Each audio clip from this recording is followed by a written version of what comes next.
हम लोग श्रीमद् भागवतम के प्रथम स्कंद के तीसरे अध्याय के 36वें श्लोक को देख रहे हैं।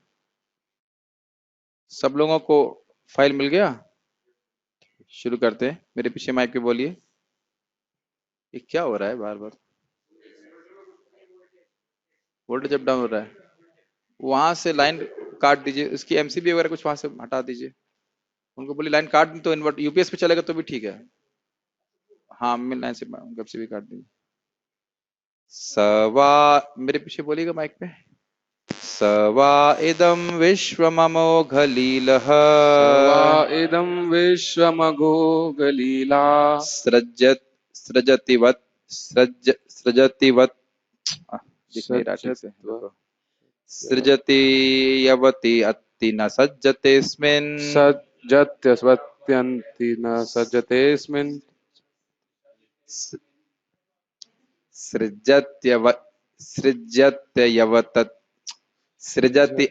यत्ति न सज्जतेऽस्मिन्। अलग अलग बोल दीजिए, आसान रहेगा। सृजत्यवत्यति न सज्जतेऽस्मिन् सृजति अवति अत्ति न सज्जतेऽस्मिन्। सृजत्यवति अत्ति न सज्जतेऽस्मिन् भूतेषु चान्तर्हित आत्मतन्त्रः भूतेषु चान्तरहित आत्मतन्त्रः षाड्वर्गिकं जिग्रति षड्गुणेशः षाड्वर्गिकं जिग्रति षड्गुणेशः स वा इदं विश्वममोघलीलः स वा इदं विश्वममोघलीला सृजति अवति अत्ति न सज्जतेऽस्मिन् सजति अवति अत्ति न सज्जतेऽस्मिन् भूतेषु चान्तर्हित आत्मतन्त्रः भूतेषु चान्तर्हित आत्मतन्त्रः षाड्वर्गिकं जिग्रति षड्गुणेशः षड्वर्गिकं जिग्रति षड्गुणेशः स वा इदं विश्वममोघलीलः स वा इदं विश्वममोघलीला सृजति अवति अत्ति न सज्जतेऽस्मिन् सजति अवति अत्ति न सज्जतेऽस्मिन् भूतेषु चान्तर्हित आत्मतन्त्रः भूतेषु चान्तरहित आत्मतन्त्रः षाड्वर्गिकं जिग्रति षड्गुणेशः षड्वर्गिकं जिग्रति षड्गुणेशः स वा इदं विश्वममोघलीलः स वा इदं विश्वममोघलीला सृजति अवति अत्ति न सज्जतेऽस्मिन् सजति अवति अत्ति न सजतेऽस्मिन् भूतेषु चान्तर्हित आत्मतन्त्रः भूतेषु चान्तरहित आत्मतन्त्रः षाड्वर्गिकं जिग्रति षड्गुणेशः षड्वर्गिकं जिग्रति षड्गुणेशः। शास्त्री जी बोलिए। आप पढ़ रहे थे। श्लोक के समय श्लोक उच्चारण नहीं करना चाहिए। सा वा इदं विश्वमोघलीला स वा इदं विश्वममोघलीलः सृजत्यवत्यति न सज्जतेऽस्मिन् सृजतिवत्ति अत्ति न सज्जतेऽस्मिन् भूतेषु चान्तर्हित आत्मतन्त्रः भूतेषु चान्तर्हित आत्मतन्त्रः षाड्वर्गिकं जिग्रति षड्गुणेशः षाड्वर्गिकं जिग्रति षड्गुणेशः स वा इदं विश्वममोघलीलः स वा इदं विश्वममोघलीलः सज्जत्यवत्यति न सज्जतेऽस्मिन् सृजति अवति अत्ति न सज्जतेऽस्मिन् भूतेषु चान्तर्हित आत्मतन्त्रः भूतेषु चान्तर्हित आत्मतन्त्रः षाड्वर्गिकं जिग्रति षड्गुणेशः षाड्वर्गिकं जिग्रति षड्गुणेशः। स मतलब वही, स वा वही भगवान, इदम विश्वम इस विश्व को रचने की अमोघ लीला करते हैं। अमोघ लीला मतलब हर प्रकार से पुरुषार्थ देने में ये भौतिक जगत सुविधा संपन्न है, इसलिए उसको अमोघ लीला कह रहे हैं। वैसे टीका में भी आएगा, लेकिन मैं को इन्फॉर्म कर रहा। अमोघ मतलब इसमें कोई दोष नहीं है, इसमें कोई अपूर्णता नहीं है। इस सृष्टि की लीला में कह रहे हैं सृजति, सृजति मतलब उत्पादयति, उसका वो उत्पादन करते हैं। अवति मतलब क्या प्रभुपाद कर रहे हैं? अवति अत्ति, अवति मतलब पालन करते हैं, अत्ति मतलब संहार करते हैं। दिख रहे हैं शब्द? सृजति अवति अत्ति दिख रहा है? तीसरी लाइन में है ना? सेकंड लाइन में है जस्ट। लेकिन ऐसा करते हुए भी न सज्जते अस्मिन, अस्मिन मतलब इस विश्व में, इन कार्यों में वह सज्जते मतलब आसक्त नहीं होते हैं। निरासक्त भाव से सृष्टि करते हैं, पालन करते हैं और संहार भी कर देते हैं। भूतेषु चांतर हित आत्मतंत्र, जीवों में, भूतेषु अर्थात जीवों में, चा अंतरहित, अंतरहित का अर्थ क्या हुआ? उनके हृदय में प्रवेश कर रहे हैं परमात्मा के रूप में, अंतर्यामी के रूप में। कैसे? आत्मतंत्र, स्वतंत्र रूप से, किसी की शक्ति के द्वारा नहीं। जैसे जीव माया से जीव भी अपने शरीर के हृदय के स्थान में रहता है, लेकिन माया की परतंत्रता के कारण रहता है। लेकिन भगवान इस प्रकार से नहीं, वह आत्मतंत्र स्वतंत्र हैं। किसी भी परतंत्र स्वतंत्र को आत्मतंत्र कहा जाएगा। ये लाइन समझ में आई? किसी भी परतंत्र से वो स्वतंत्र है, इसलिए उनको आत्मतंत्र कहा जाएगा। उनको कोई भी कंट्रोल नहीं कर सकता है, वो अपनी इच्छा से हैं। और क्या कर रहे हैं? षाड्वर्गिकम जिग्रति, जिग्रति का अर्थ होता है सुगंध की तरह। जिग्रन एक शब्द आप भगवत गीता में भी सुने होंगे, शोणवन श्वसन जिग्रन, ऐसे आता है। सूंघते हुए, खाते हुए, वो देखता है कि वह कोई कार्य नहीं कर रहा है। तो कह रहे हैं षाड्वर्गिकम, षड्वर्ग क्या है? मन और 5 ज्ञानेंद्रियां, उनका वह अनुभव करते हैं। लेकिन किस प्रकार से? जैसे कोई व्यक्ति सूंघता है, कोई फूल को आप सूंघ रहे हैं तो फूल में आसक्त नहीं, बस सुगंध से मालूम चल रहा है कि हाँ फूल क्या है। सुगंध के द्वारा मालूम चल जाता है ना कौन सा फूल है, लेकिन फूल में आसक्त नहीं है, दूर से ही। उसी प्रकार से वो देख रहे हैं, भक्तियों के हृदय में है, उनका भोग करवा रहे हैं लोगों का। भगवान के द्वारा संचालित हुए बिना हमारी इंद्रियां कार्य नहीं कर सकती, लेकिन उन इंद्रिय के कार्यों में, इंद्रियों के व्यापारों में वह आसक्त नहीं है। समझ पा रहे हैं?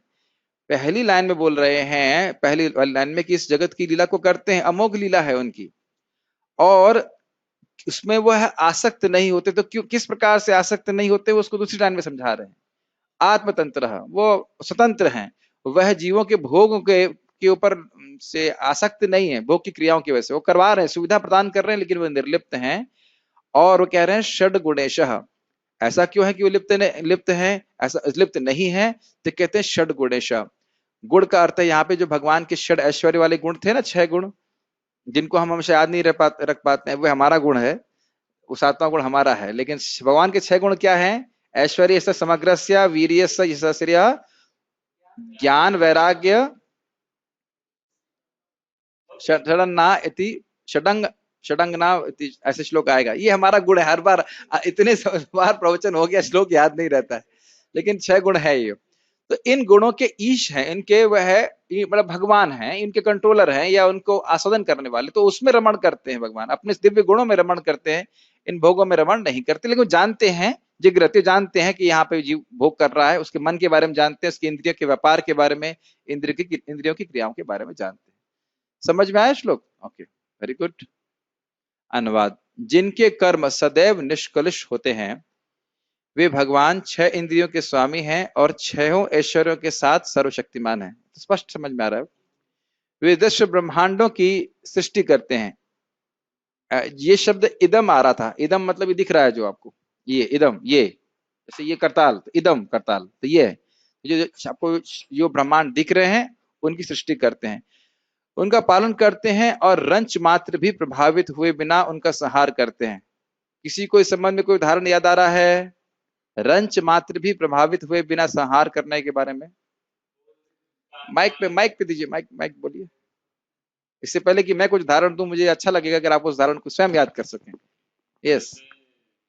बच्चा जैसे बालू का घर बनाता है। यस, बालू का घर बनाता है। यस, क्यों बनाता है? उसकी इच्छा, स्वेच्छा से, अपनी इच्छा से बना रहा है। फिर जब वो लौट के जाता है, कोई बुलाता है, तो तुरंत वो बालू को घर को हाँ, अपनी टांग से फोड़ करके वह चला जाता है। तो भगवान अपनी इच्छा से जगत को बनाते हैं और संहार कर देते हैं, लेकिन क्यों करते हैं उसको हम अभी देखेंगे। ठीक है, उस बालू के घर के बनाने का कोई खास प्रयोजन नहीं होता है बच्चे का, बस इस बात से उदाहरण लिया जाना चाहिए कि स्वेच्छा, यदृच्छा, वे समस्त जीवों के भीतर विद्यमान रहते हैं और सदैव स्वतंत्र होते हैं। अभी भी इंटरेस्टिंग पॉइंट है, भगवान को हृदय में आने की क्या जरूरत है? क्योंकि आप जानते हो भगवान के बिना न तो हम कुछ कर सकते हैं, ना कुछ भी अनुभव नहीं कर सकते। कुछ भी भौतिक अनुभव करना संभव नहीं है भगवान अगर हृदय में ना हो। अगर भगवान नहीं देखते तो हम नहीं देख सकते, अगर भगवान नहीं सुनेंगे तो हम नहीं सुन सकते, अगर भगवान बोलेंगे नहीं तो हम बोल नहीं सकते। हमारे सब इंद्रियों को भगवान कंट्रोल करते हैं। ये बात समझ में आती है ना आपको? यहाँ पे हृदय में जीव स्थित रहता है, वो इच्छा करता है। भगवान उसकी इच्छा को कैसे देख लेते हैं? जैसे फूल की सुगंध को आप अनुभव कर लेते हो। समझ में आया? उसके बाद भगवान क्या करते हैं? प्राणों को एक्टिवेट करते हैं। याद आ रहा है? बताया था ना, मार्कंडेय ऋषि इस बात को बोलते हैं। और फिर प्राण के द्वारा मन और इंद्रियां एक्टिवेट होती हैं, और एक्टिवेट मतलब क्रियान्वित होती हैं, और उसके बाद हम कुछ कर पाते हैं। तो भगवान अगर मना करते हैं, स्ट्राइक पे चले जाएं कि भाई हम आज नहीं करेंगे, तो हम कुछ नहीं कर सकेंगे। ये समझ में आ रहा है? और मार्कंडेय ऋषि ने प्रार्थना क्यों करी? कहे कि सब कुछ तो भगवान आप करते हैं, और जीव कुछ सेवा करता है तो आप कहते हो बहुत अच्छा, आप कृतज्ञ हो जाते हैं। जीव तो किस बात के कृतज्ञ होते हैं? जीव ने इच्छा तो करी सेवा करने की। ये बहुत अच्छा श्लोक है, इसको ध्यान रखना चाहिए। इसके द्वारा हम लोग मिथ्यांकार से मुक्त रहते कि मैं करता हूं। गिरधरलाल जी, ये श्लोक। अब लोगों की इच्छा होती है भोग करने के लिए, इसलिए भगवान संसार बनाते हैं, यस, या फिर यस। तो जैसे कि, और या फिर भगवान अपनी इच्छा से बनाते हैं? देखिए, जीवों की दोनों ही बातें हैं। जीवों की, बहुत अच्छा प्रश्न है, जीवों की भोग की इच्छा होती है इसलिए भगवान बनाते हैं। अगर केवल ये रखा जाएगा तो ऐसा लगेगा कि जीव लोग स्ट्राइक कर रहे हैं यहाँ पे, आए हमको भोग करना है, बनाना ही पड़ेगा, बनाना नहीं पड़ेगा नहीं तो हम तुमको नहीं भगवान मानेंगे। ऐसा नहीं है। जीवों की भोग की इच्छा है, इसमें तो कोई डाउट नहीं है, कोई डाउट नहीं है ना बद्ध जीवों की। लेकिन वह तो सोए हुए थे महाविष्णु के उसमें, तो स्ट्राइक करने कोई नहीं गया। तो इसलिए समझ रहे हैं, अगर आपके प्रश्न को दो भाग में बांटा जाए, आपने कहा कि जीवों की इच्छा तो जेल बनाया, तो अब या सॉरी भौतिक जगत बनाया, तो क्या बात कर रहे थे? तो ये कहें कि अगर केवल जीवों की इच्छा से भगवान ने इस जगत की सृष्टि करी है तो ये अपूर्ण बात होगी। जीवों की इच्छा होती है, लेकिन जब प्रलय हो जाता है तो ऐसा नहीं कि जीवों की इच्छा होगी और प्रलय वो सृष्टि चलती रहेगी। जब भगवान की इच्छा हो जाती है तो संहार कर देते हैं, कोई रोक नहीं सकता। ठीक है? तो दोनों इच्छा होती है। और जब जीव सुप्तावस्था में महाविष्णु के शरीर में रहते हैं तब कोई बोलने नहीं जाता कि सृष्टि करिए। भगवान स्वयं इच्छा करते हैं कि भाई जीवों को भोगने की मौका भी दिया जाए और कुछ पुरुषार्थ करने का मौका दिया जाए ताकि वे मेरे प्रति प्रेम प्राप्त कर सके। तो अपनी इच्छा से ही करते हैं। तो जैसे कि हम जो उदाहरण देख रहे थे, हाँ। जो हम उदाहरण देख रहे थे कि जो खुद से रेत का जो बंगला बनाता है, हाँ। तो यहाँ पे उसकी इच्छा देखिए है, केवल लेकिन जो उसको यहाँ हाँ जोड़ना देखिए सही कोई रहेगा? भी उपमा दी जाती है वो तो एक देशीय होती है, बहुदेशीय नहीं होती। अगर केवल बात की जाए कि वो तोड़ रहा है और बना रहा है, वो अपनी इच्छा से बना रहा है, बस इतनी बात, उसमें और कोई व्यक्ति इन्वॉल्व नहीं है। लेकिन यहाँ पे भगवान जानते हैं कि जीवों की इच्छा है भोग करने के लिए, उसको सुविधा प्रदान करने के लिए भगवान बना रहे हैं, लेकिन बनाते अपनी इच्छा से, अपने समय से। अपनी जब इच्छा होती तब सृष्टि करते हैं, जब इच्छा होती तो हटा देते हैं। ये बात, दोनों बातों को आपको खाली जो स्वेच्छा वाली भाग है उसको समझाने के लिए उपमा दी जा रही है कि वह बनाते हैं, उसको रखते हैं कुछ समय के लिए, फिर तोड़ देते हैं। तो जब भोग की इच्छा है तब बना रहे हैं, जब भोग की इच्छा नहीं है, जीवों की भोग की इच्छा हमेशा से है, अनादिकाल से है। अब जब प्रलय हो जाती है तब भी भोग की इच्छा बनी रहती है, तो फिर उसके बाद भगवान क्यों नष्ट कर देते हैं? तो भोग की इच्छा क्योंकि जीव की है इसलिए भगवान बना रहे हैं और फिर नष्ट भी कर देते हैं अपनी इच्छा से। कारण है ना? हाँ, तो इसमें जो बात आ रही है कि भगवान अपनी इच्छा से बना रहे हैं। जब सृष्टि करते हैं तब उनकी इच्छा होती, तब सृष्टि करते हैं, तब कोई जीव बोलने नहीं जाता कि अब सृष्टि करिए। थोड़ा सोचेंगे तो समझ में आ जाएगा मैं क्या कह रहा हूँ। दोनों की इच्छा होती। अगर भगवान की इच्छा हो तो कहेंगे नहीं, हम नहीं देंगे। भगवान परमिट करते बस उस चीज को, सैंक्शन भाई। हाँ, लेकिन नहीं समझा चाहिए कि सैंक्शन के साथ साथ वह उसको सृजित मतलब खुद कर भी रहे हैं। ऐसा नहीं कि जीव बना रहे हैं और खाली सैंक्शन कर रहे हैं। सैंक्शन का अर्थ क्या हुआ? मैं आपको सैंक्शन कर रहा हूं बोलने के लिए, लेकिन मैं आपसे बुलवा नहीं रहा हूं। सैंक्शन का ये भी अर्थ हुआ कि हम परमति अनुमति दे रहे हैं, लेकिन कार्य कोई और कर रहा है, लेकिन कार्य भी भगवान ही करा रहे हैं। लेकिन अगर जीव भोग की इच्छा ना करे तो भगवान नहीं बनाएंगे? ऐसा हो ही नहीं सकता, ये प्रश्न ही गलत है। क्योंकि अनादि जीव है, सारे अनंत जीव है, और सब की भोग की इच्छा से गलत हो, सब भोग की इच्छा से युक्त हैं। ऐसा कोई समय होगा ही नहीं कि कोई जीव ना रहे जिसकी भोग की इच्छा ना हो। जैसे कोई उदाहरण कहे कि भाई जेल क्यों बनाते हैं, जेल की आवश्यकता है कि कुछ महात्मा होते हैं जो इस प्रकार से कार्य करेंगे जो जेल जाने के योग्य हो। ऐसा कभी कोई समय नहीं होगा कि जेल जाने के योग्य ना हो कोई जीव। ये कभी ये प्रश्न थ्योरेटिकल है कि कभी कोई ऐसा समय आ जाएगा कि कोई जीव नहीं रहेगा, सारे ब्रह्मांड वापस चले जाए फिर भी जीव रहेंगे, क्योंकि जीव अनंत है, ये समझना चाहिए। आगे बढ़ते हैं, गिरधर लाल जी की टीका। यद्यपि भगवान का वर्णन वेदों में भी रहस्य है, तो भी विरुद्ध धर्म के आश्रय भगवान का वर्णन वेद में किस प्रकार किया गया है, ये प्रश्न हो। पिछली बार चर्चा हुआ था कि वेद गुह क्या था, वेद गुह्यानि हृतपते, भगवान की लीला वेदों में भी गुह्य है। तो कह रहे हैं गुह्य है मतलब रहस्यमय है, स्पष्ट रूप से प्रकटित नहीं है।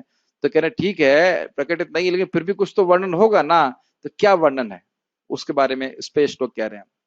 भगवान के लोक दृष्टि से जन्म कर्म आदि होते हुए भी उनमें अभिमान के भाव से कभी भी जन्म आदि व्यवहार नहीं होता है, इस आशय से श्लोक कह रहे हैं। कहने का अर्थ यह है कि इस जगत में अपनी भोग की इच्छाओं को पूर्ण करने के लिए हम जन्म लेते हैं, और एक विशेष कर्म समाप्त हो जाता है तो फिर हमें शरीर छोड़ना पड़ता है, चाहे भोग की इच्छा समाप्त ना भी हो जाता है कि नहीं। लेकिन भगवान इस जगत में कार्य करते हैं, ऐसा कभी कभी लगता भी है, इतनी सारी पत्नियों से स्वीकार कर रहे हैं तो लगता है कि भोगी व्यक्ति हैं, लेकिन उनका मिथ्यांकार के द्वारा कभी प्रभावित नहीं होता, मिथ्यांकार है ही नहीं उनका, तो उनका जन्म आदि व्यवहार नहीं होता है। कुछ कठिनाई हो रही है आज, लग रहा है बहुत सारी परेशानियां आएंगी क्लास में। इन्वर्टर बंद कर दिया गया है, ठीक है, वेरी गुड। वे अंतर्यामी भगवान ही इस दृश्यमान विश्व का उत्पादन, रक्षा और संहार करते हैं, परंतु इस विश्व में आसक्त नहीं होते हैं। अर्थात यह मेरे द्वारा किया गया है, यह मेरा है, ऐसा अभिमान वे कभी नहीं करते। अब कितनी अद्भुत बात है कि भगवान की सारी शक्तियां करती हैं, लेकिन भगवान ऐसा नहीं करते कि मैंने किया है, बोलने चले जाएं। कभी कभी भगवत गीता में बताते हैं कि सब कुछ कर रही मेरी प्रकृति, मया दक्षेण प्रकृति, मेरी अध्यक्षता में प्रकृति कर रही है। लेकिन ऐसा नहीं गाते रहते कि मैंने किया, देखो मैंने ये बनाया, मैंने ये बनाया, मैंने ये किया, मैंने ये किया, ऐसा कैसे नहीं बोलते। कोई अभिमान नहीं, कोई आसक्ति नहीं जगत को बनाने में। हमने एक बार टीका में पढ़ा था कि भगवान गर्भोदकशय विष्णु गर्भ में, ब्रह्मांड के गर्भ में प्रवेश करते हैं कुछ क्षण के लिए, मतलब ब्रह्मा जी की परम आयु, और कहते हैं अच्छा नहीं है, पर निकल जाते हैं वहां से, मतलब संहार कर देते हैं। इस प्रकार से भगवान कभी आसक्त नहीं होते, परंतु सभी जीवों में अंतर्हित होकर मतलब जीवों में के हृदय में प्रवेश करके षड्वर्ग अर्थात मन व इंद्रिय वर्ग के विषयों को दूर से ही साक्षी की तरह देखते हैं, ये अर्थ है। समझ में आ रहा है? भगवान की शक्ति से ही सब जीव भोग स्वीकार कर पा रहे हैं, लेकिन भगवान दूर से देख रहे हैं। जैसे कोई चुंबक दूर से ही लोहे को चुंबकत्व देता है, स्पर्श नहीं करता है, बिना स्पर्श के ही वह इस पर चुंबकत्व प्रदान कर सकता है। ये बात समझ में आती है? यस। जैसा कहा गया है, ये एग्जाम्पल दिया जा रहा है भागवतम की 11वें स्कंद से। सुपार्णवेतौ सदृशौ सखायौ यदृच्छयेतौ कृतनीडो च वृक्षे एकस्तयोः खादति पिपलान्नम अन्यो निरन्नो पिबले न भूयान। संयोगवश दो पक्षियों ने एक ही वृक्ष पर एक साथ घोंसला बनाया है। कौन सा वृक्ष है वो? ये हमारा शरीर। दोनों पक्षी मित्र हैं। कौन से दो पक्षी हैं? परमात्मा और आत्मा, और एक जैसे स्वभाव के हैं। स्वभाव मतलब सच्चिदानंद है, किंतु उनमें से एक तो वृक्ष के फलों को खा रहा है। कौन है वो? आत्मा। जबकि दूसरा जो कि इन फलों को नहीं खा रहा है, अपनी शक्ति के कारण श्रेष्ठ पद पर है। मतलब फिर वही बात, दूसरा व्यक्ति उस फल को खा रहा है, और भगवान परमात्मा जो है वह उसमें निर्लिप्त नहीं होते, वह केवल व्यवस्था बना के दे रहे हैं। ये सब जानते ही हैं आप, बात इसको यहाँ पे समझना चाहिए, और ये बहुत अद्भुत है। देखिए यहाँ पे कुछ प्रवचन चल रहा है, तो क्या आप लोग पूरी तरह निर्लिप्त हैं?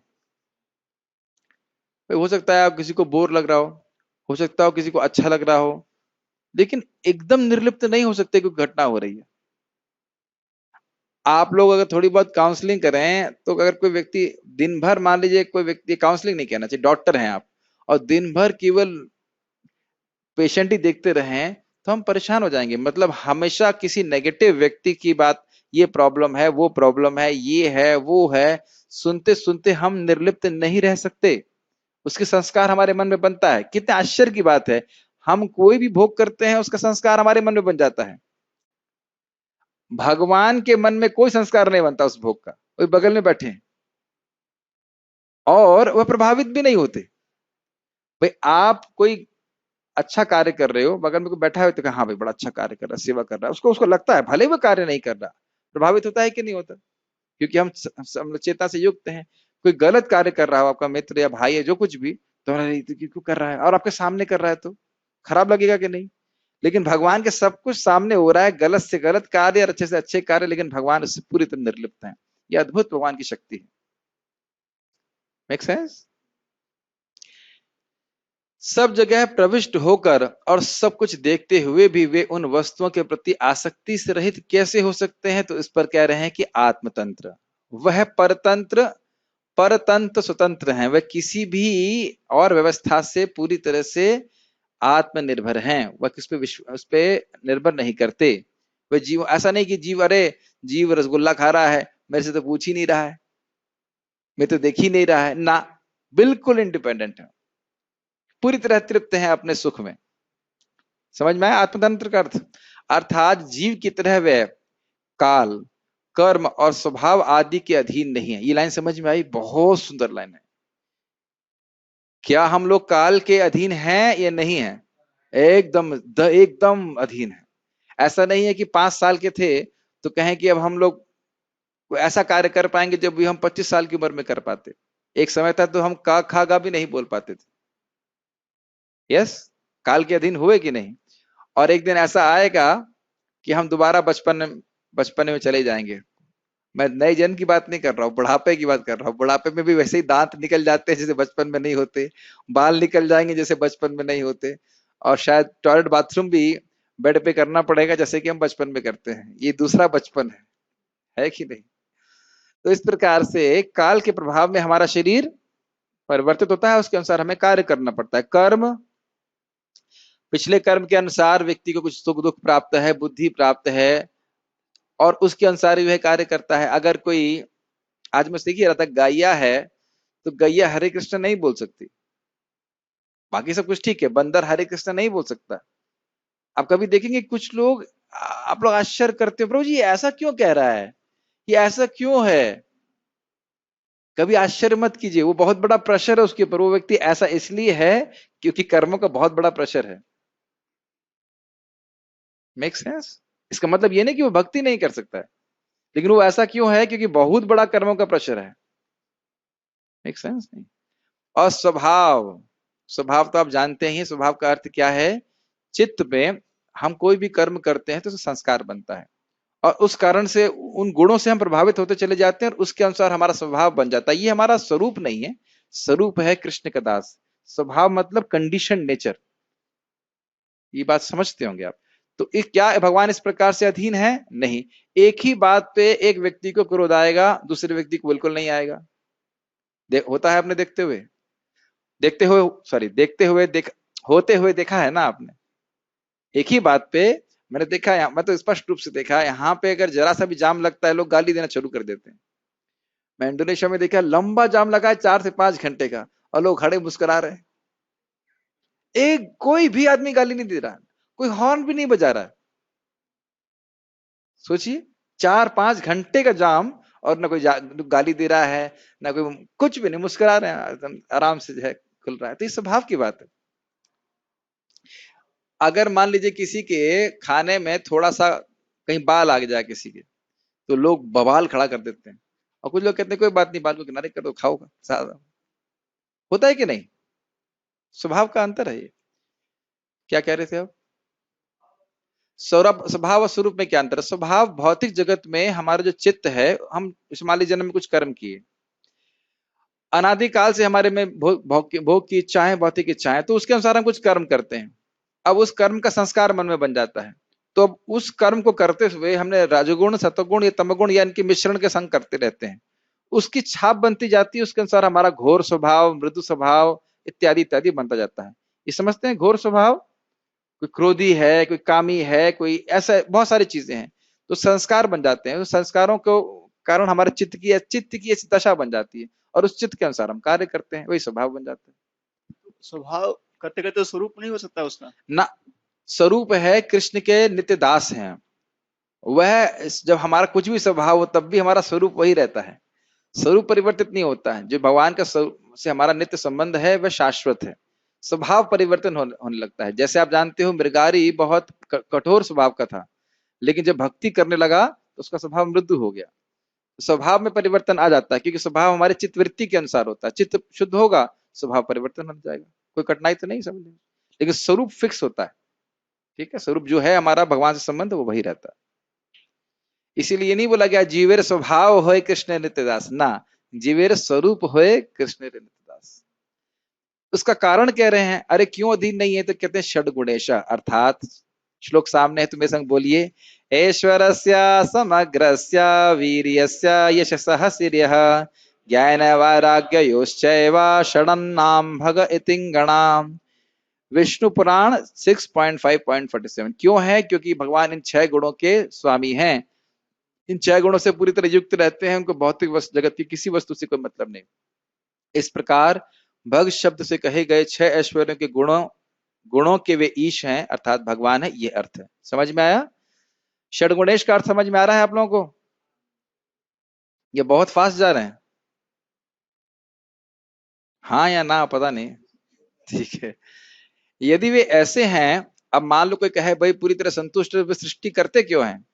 तो यदि वे ऐसे हैं तो किस लिए सृष्टि आदि करते हैं? यदि ऐसी शंका हो तो इसको निरस्त करने के लिए कह रहे हैं अमोघ लीला, अर्थात उनकी यह लीला धर्मादि चतुर्विध पुरुषार्थ की हेतुभूत लीला है। इसका अर्थ क्या है कि जीवों को जब तक शरीर नहीं दिया जाएगा तब तक वह धर्म, अर्थ, काम, मोक्ष इत्यादि के लिए पुरुषार्थ नहीं कर सकते। तो इसलिए इसका हेतुभूत मतलब इसके लिए इसका कारण बनती है ये लीला। जब सृष्टि करते हैं तब जीव इस प्रकार के पुरुषार्थ कर पाते हैं, और प्राणियों की धर्मार्थी पुरुषार्थ की सिद्धि के लिए भगवान सृष्टि आदि लीला करते हैं। मतलब जीव धर्म कर सके, धर्म करके अर्थ कमाए, अर्थ करके काम हो, इसको करे, करते करते उब करके फिर मोक्ष के बारे में सोचे, भगवान की भक्ति करे। इसलिए भगवान करते हैं, और इसमें पूर्ण रूप से कोई बीमारी नहीं है, कोई कठिनाई नहीं, कोई अपूर्णता नहीं है। जब भगवान सृष्टि करते हैं जीवों को पूर्ण सुविधा प्राप्त है। अब उसको दुरुपयोग कर रहे हैं उनकी गलती है। जगत में पूर्णता है, जो भी आपको आध्यात्मिक जीवन में प्राप्त करने के लिए चाहिए सारी सुविधा है, नहीं कर रहे हैं वो हमारी गलती है। इसलिए भगवान में कभी गलती नहीं देखनी चाहिए। भगवान ने ऐसी परफेक्ट सृष्टि करी है कि अंततोगत्वा हम भगवान की तरफ पास चले ही जाएंगे। कितना भी भोग कर लें, बनाया ऐसा है कि हम अल्टीमेटली क्या कहेंगे उसको, मतलब क्या कहेंगे उसको, निर्वेद हो जाएंगे। निर्वेद मतलब बोर हो जाएंगे, ना ये इसमें कुछ नहीं है। और अपने जीवन में देख लीजिए, जब हम लोग पिक्चर देखते थे, टीवी देखते थे, तो चैनल चेंज करते रहते थे। एक चैनल देख रहे हैं, हटाओ दूसरा, हटाओ दूसरा। कितना उसमें जो है, उसमें कोई रस था नहीं, एक अनुभव, एक छलावा मात्र था। ऐसा अनुभव है कि नहीं? यस। एक बड़ी सुंदर टीका है श्रील जीव गोस्वामी जी की, वो थोड़ा अलग अर्थ लेते हैं और बड़ा सुंदर अर्थ लेते हैं। उसके बाद प्रभुपाद जी के कमेंट्री पढ़ेंगे। यहाँ प्राकृत संग से रहित भगवान के आनंद की लीला करने के गुण को कहा जा रहा है। मतलब भगवान भौतिक प्रकृति से आसक्त नहीं होते हैं और बड़े आनंद से सृष्टि की लीला को करते हैं। वे जो 6 ऐश्वर्यों के स्वामी हैं, कौन से 6 ऐश्वर्य हैं? ऐश्वर्य समग्र से वाले, वे भक्तों के द्वारा की गई 6 प्रकार की सेवाओं के सुख का आस्वादन करते हैं। यानी षडवर्गी को क्या अर्थ ले रहे हैं यहाँ पे? जो 6 प्रकार की सेवा भक्त लोग करते हैं उसको भगवान सुख लेते हैं।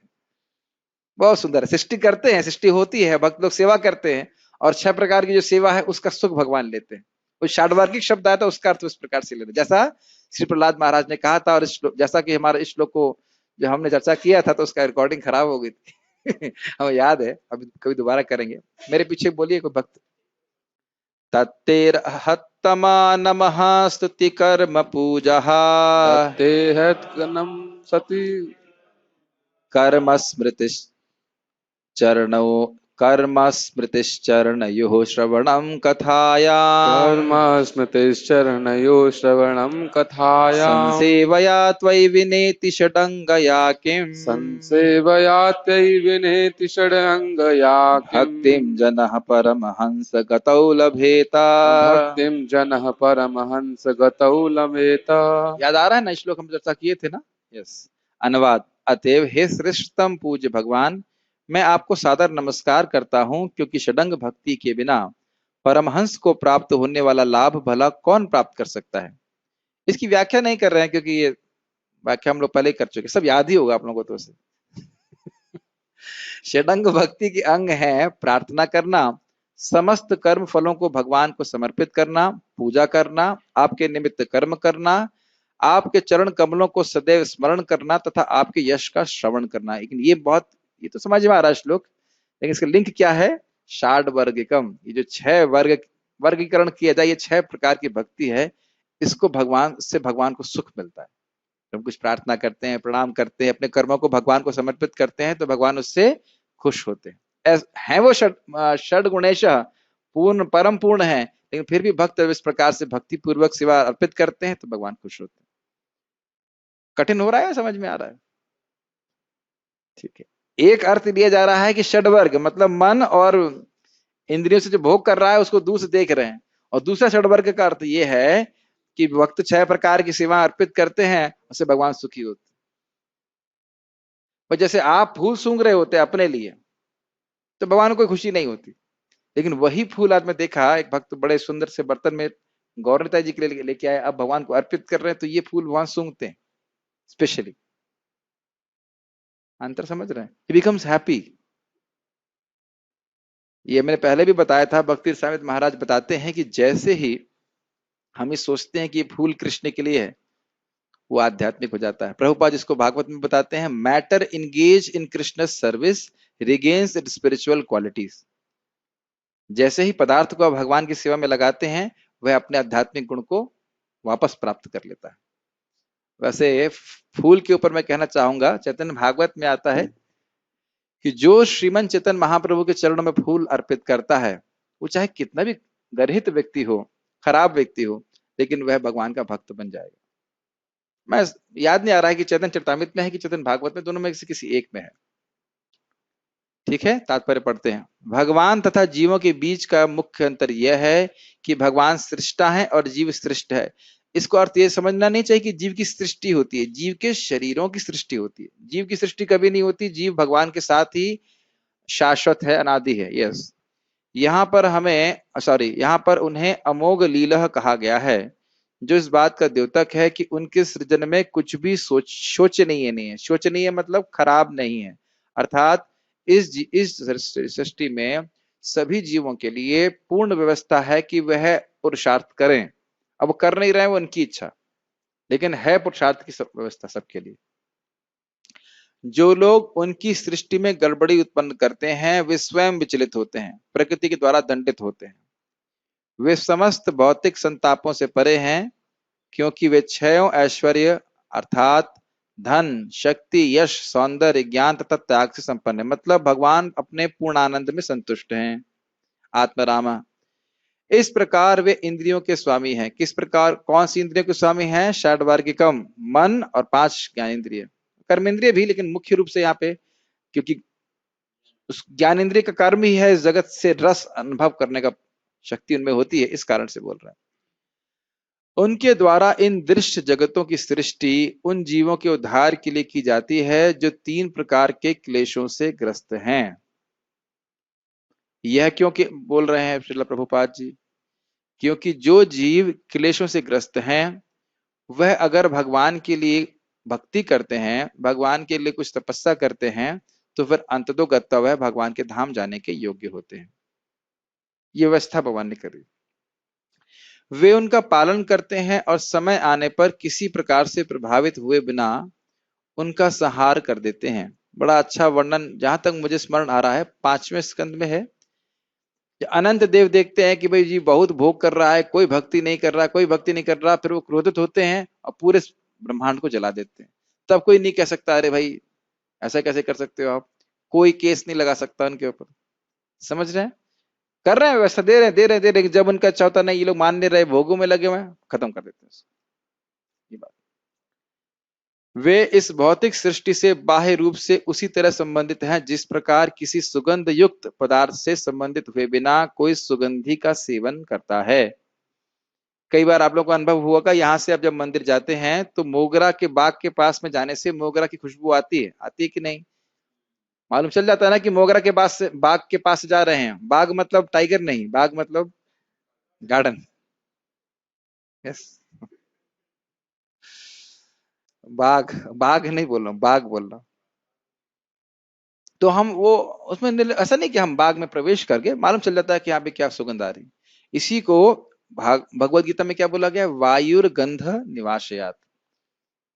इस सूक्ष्म रूप से भगवान समझ रहे हैं कि क्या इच्छा है जीव की, उसको पूर्ण कर रहे हैं।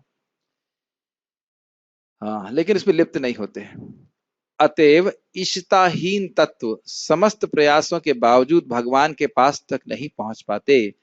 भगवान सब जगह हैं, लेकिन भगवान की भक्ति भावना से रहित व्यक्ति भगवान की रेंज में कभी नहीं पहुंच पाएगा, या सॉरी अपनी रेंज में भगवान को कभी नहीं ला पाएगा। भगवान उससे बिल्कुल दूर रहेंगे, क्योंकि वह इंद्रियों के परे है। ध्यान देना होगा, षाड्वर्गम जिग्रति, जो इंद्रियां हैं, मन है, उसको भगवान दूर से ही देख रहे हैं।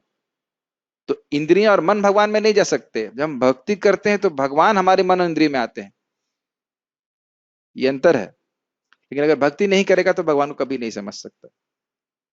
ठीक है, और इसी को अगले श्लोक में बोला जाएगा, जिसकी चर्चा हम भगवान ने चाहा तो कल करेंगे। कोई प्रश्न है तो ले सकते हैं। यस, हाँ बोलिए बोलिए बोलिए। प्रभु जी, गोलोक में सबका स्वरूप सिद्ध है। गोलोक में सबका स्वरूप सिद्ध है, ठीक तो है। गाय बछड़ा जो भी हाँ, बनेंगे, तो हम तो यहाँ रहते हैं ना, भी हम यहाँ के जीव हैं, तो कभी ना कभी तो जाएंगे गोलोक। तो हम तो जाएंगे। यहाँ के जीव हैं, फिर वहां जाके नए जीव होंगे, फिर कैसा? नए जीव का मुझसे क्या कहने का तात्पर्य हुआ आपका? हम तो अभी यहाँ रहते हैं, हम अभी पृथ्वी पर हैं, हमारा हाँ, जीव, ये जो जीव है पृथ्वी पर है। हाँ, और 100 जन्मों के बाद, या 100 जितने जन्म भी, बाद पहुंच जाएंगे। अच्छा, या फिर जितने भी जन्म ठीक है। हाँ, गोलोक पहुंचेंगे, तो वहां के लिए तो हम न्यू कमर्स होंगे ना, कैसा होगा? हाँ, और आपको बोलेंगे देखो आ गया, कंडीशन फुल आ गया, देखो उधर उधर बैठो, टॉयलेट साफ करो, ऐसा किनारे नहीं। जब जीव मुक्त हो जाता है तो उसे नित्य मुक्त ही कहा जाता है। जब भगवान के धाम चला जाता है तो ये भेद नहीं देखा जाता। जैसे कि नारद जी को नित्य मुक्त ही कहा जाता है, यद्यपि हम जानते हैं कि उनकी एक हिस्ट्री है पिछले जन्म में। पिछले जन्म का मतलब पिछले ब्रह्मा जी के दिन में। जब जीव मुक्त हो जाता है तो उसे नित्य मुक्त ही कहते हैं। वो छोड़ दीजिए वहां की बात, प्रभुपाद जी का तात्पर्य में दिखाऊंगा कि जो इस जगत में केवल भगवान की कीर्ति का प्रचार करने के लिए जी रहा है, वह भी नित्य मुक्त है। ये आपको मैं बहुत सुंदर तात्पर्य प्रभुपाद ने, शायद मैंने शेयर भी किया था शास्त्र के इंस्पिरेशन में। जो भगवान के भक्त इस जगत में केवल इसलिए अस्तित्व बनाए रखे हैं अपना कि भगवान की कीर्ति का प्रचार करें, तो वह भी नित्य पार्षद है।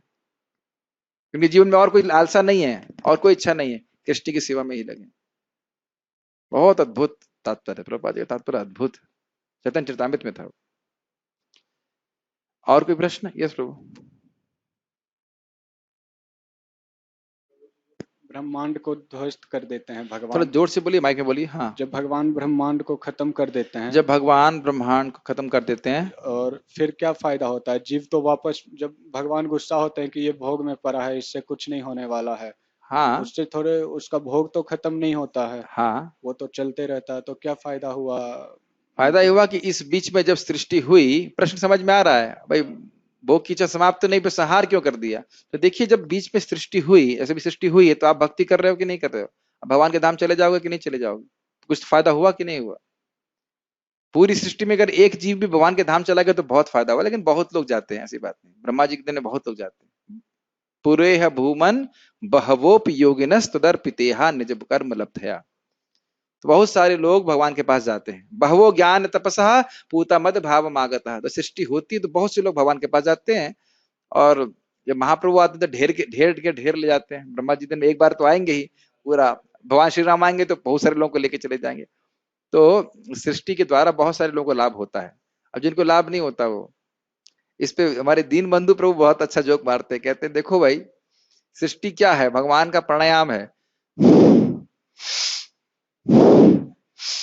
तो कहते हैं कभी कभी आदमी आप उसको प्रीचिंग करना बहुत जरूरी है। वैसे तो भगवान धीरे धीरे ही सांस लेते हैं, लेकिन मान लो कभी कभी आदमी सो रहा हो तो जल्दी सांस भी ले लेता है, वो ऐसे ले लेता हो तो जल्दी जल्दी प्रलय हो जाएगी, और उसके बाद उनको फिर बहुत समय के बाद मौका मिलेगा।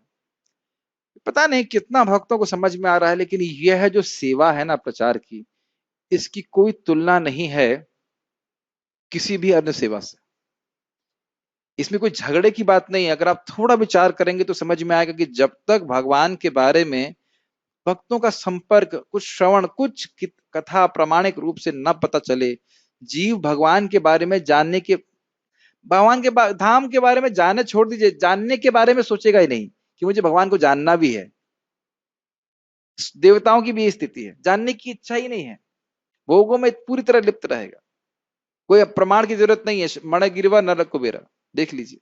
और भगवान कृष्ण भी क्या कहते हैं, मुझे इनसे कोई मतलब नहीं, लेकिन मेरे भक्त ने बोला इसलिए देख रहे। भगवान भी चुपचाप बैठे रहेंगे, हाँ करते रहो जो करना है। इसको जितना हृदय में समझेंगे उतना समझ में आएगा कि हमें केवल शक्ति प्रदान प्राप्त करनी है साधना करके, ताकि हम दूसरों की मदद कर सकें। कठिनाई ये होती है कि समझ में नहीं आता। जितना समझ में आएगी बात ये कि कितनी बड़ी कृपा हम कर रहे हैं, कर सकते हैं और करने की शक्ति भी है, तो उतना ही अधिक हम उसको करने का प्रयास करेंगे। बाकी सारी सेवाएं महत्वपूर्ण है, सब कुछ है, इस सबसे महत्वपूर्ण है कि लोगों को भगवान के बारे में सुनने का मौका दिया जाए। ये स्पीकर बंद हो गया, स्पीकर को चार्जिंग में लगा दीजिए। कितनी सारी परेशानी आ रही है। एनीहाउ, मिक्सर बंद नहीं हो रहा है। और कोई प्रश्न है किसी का? Okay, so we will stop here. Shrimad Bhagavatam की जय, श्रील प्रभुपाद की।